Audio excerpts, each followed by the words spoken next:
So how's the investigation going here in Paris? Well, across the border in neighbouring Belgium, police there have, in coordination with the French, made a series of arrests during searches in a district of the capital, Brussels, following the attacks here. And a Greek minister has said that the holder of a Syrian passport that was found near the body of one of the gunmen who died last night passed through Greece earlier in October to get into Western Europe and advance through here into Paris. And a short time ago, the Greek government followed that up. Greek government sources saying they believe there may have been a second of the bombers who had been through Greece to get into Western Europe. Well, let's talk about borders now with a good man to chat to on the subject, Tony Smith, former Director General of UK Border Force. He's now a consultant on the whole question of global border control. He joins me from our central London studio.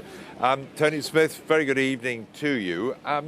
Your first thoughts on what happened here and the fact that it appears that a number of the bombers, judging by the snippets of information we've got so far, have managed to get in from the Middle East, perhaps through Greece, and transited through Western Europe to get to Paris here and carry out these attacks.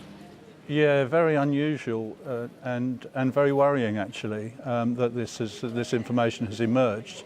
What we've been expecting, really, in terms of security, have been either lone wolf attacks by a single one-off gunman like the Tunisia event, or homegrown terrorists, people who've been radicalised within the border and then, travelling off to Syria perhaps to join the Islamic State and then come back again, where the UK government has taken powers to enable us to seize passports, for example, to stop people doing that. But as you say, the complexion of this group, now, news breaking that a couple of them were potentially fingerprinted on the Greek islands as migrants, newly arrived asylum seekers, another potential Egyptian passport holder, a couple or two or three people been found to have been living in Belgium, suggests that there have been some breaches of both the external EU border. Of course, there aren't any internal borders at the moment in Europe, and so this is a very worrying development. I mean, it does remind us that the Schengen Agreement has made it almost impossible to police borders within the European Union, doesn't it?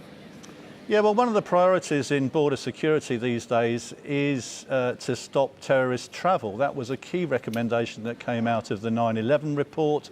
Lots of work's been done. There's been a UN security resolution passed, agreed by all members of the Security Council, that their border agency will do everything they can to stop terrorists crossing borders, because this is a key tactic for them.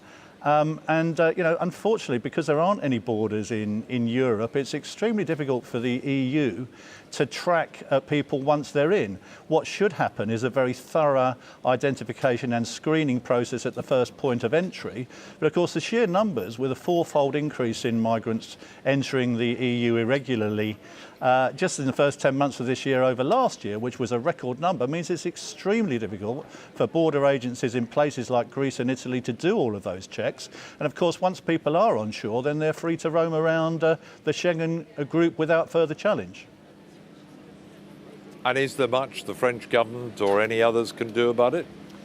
Well, I think there does need to be a concerted attempt to agree a framework whereupon people arriving at the EU border are identified, and who's going to be responsible for that identification and screening process. As you know, member states have struggled to agree on the quotas and the numbers that will actually be processed, but they should be scoped to agree capturing and sharing of information, of biometrics, of biographic data, checking intelligence records before people are released into the community, to try and give us a better chance, if you like, of identifying whether terrorist groups have indeed infiltrated the very large number of would-be refugees that are entering the EU right now. Tony Smith, former DG of the UK Border Force, thank you very much for your expertise on the subject.